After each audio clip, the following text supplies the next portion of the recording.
This is a review of Keyestudio's Smart Robot Arm Kit using an ESP32.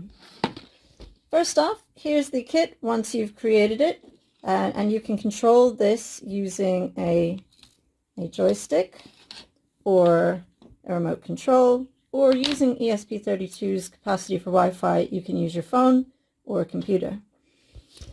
So what did I think about this kit? Well, first off, one of the things I really liked is you had the choice now of which kind of battery to use. So I like to use AA's. Some of the other kits only had the 18650s. Now you have the option of which one you want to use, which I think is great. There were also various things about this kit which I thought were an improvement over Keystudio's previous robot arm.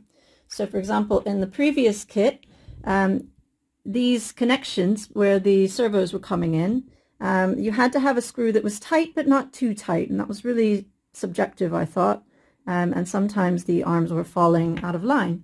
Now we've got a bearing, so not a problem. In the previous kit as well, there was an issue with the gripper sometimes not lining up, so the bottom one was falling off and wasn't attaching very well to its corresponding part. Now that we've got these multiple layers of gears, that's not an issue anymore.